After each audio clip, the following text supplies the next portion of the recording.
ഇടുക്കി ജില്ലയിലെ മരിയാപുരത്ത് പട്ടാപ്പകൽ പാറ പൊട്ടിച്ചു കടത്തുന്ന ദൃശ്യങ്ങളാണിത്. പകൽ മാത്രമല്ല, രാത്രിയുടെ മറവിലും പാറക്കൊള്ള നിർബാധം നടക്കുന്നു. CPM ജില്ലാ സെക്രട്ടറി CV വർഗീസിന്റെ മകൻ അമൽ വർഗീസിന്റെ അപ്പൂസ് എന്ന ലോറിയിൽ പാറ കടത്തുന്ന ദൃശ്യങ്ങളാണിത്. CV വർഗീസും മകനും മരുമകനും ചേർന്ന് അനധികൃത പാറഖനനവും കടത്തും നടത്തിയെന്ന പരാതിയിൽ അന്വേഷണം നടക്കുന്നതിനിടയിലാണ് ഈ കൊള്ളയെന്നതാണ് ഏറ്റവും ശ്രദ്ധേയം.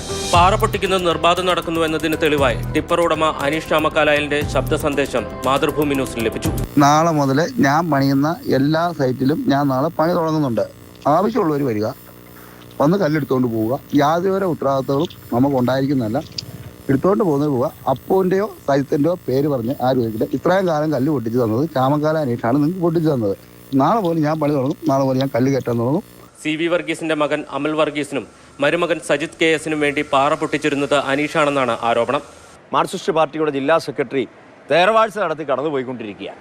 അപ്പോൾ അദ്ദേഹത്തിന് മൂക്കുകയറിടാൻ ഏതെങ്കിലും ഒരു ഉദ്യോഗസ്ഥൻ തുനിഞ്ഞാൽ ആ ഉദ്യോഗസ്ഥനെ നാട് കടത്തുന്ന അല്ലെങ്കിൽ അദ്ദേഹത്തെ അവരെ ഭീഷണിപ്പെടുത്തുന്ന ഒരു സമീപനമാണ് ഇപ്പോൾ വീണ്ടും ഈ കാര്യത്തിൽ പാറ പൊട്ടിക്കലും മറ്റു കാര്യങ്ങളിലും ഒക്കെ അനധികൃതമായി നടക്കുന്നു എന്നുള്ള ആക്ഷേപത്തിൻ്റെ അടിസ്ഥാനം എന്നുള്ളതാണ് എനിക്ക് മനസ്സിലാക്കാൻ കഴിഞ്ഞിട്ടുള്ളത്. അനധികൃത പാറ പൊട്ടിക്കലും കടത്തും യാതൊരു നിയന്ത്രണവുമില്ലാതെ നടക്കുമ്പോഴും റവന്യൂ പോലീസ് അധികാരികൾ കണ്ണടച്ചിരിക്കുകയാണ്. മൈനിങ് ആൻഡ് ജിയോളജി വകുപ്പിലെ ഉദ്യോഗസ്ഥരെ ആവട്ടെ ഈ വിവാദങ്ങൾക്ക് പിന്നാലെ സ്ഥലം മാറ്റുകയും ചെയ്തു. വിനു കാഞ്ഞിരപ്പള്ളിക്കൊപ്പം ജെയിനസ് രാജു, മാതൃഭൂമി ന്യൂസ്, ഇടുക്കി.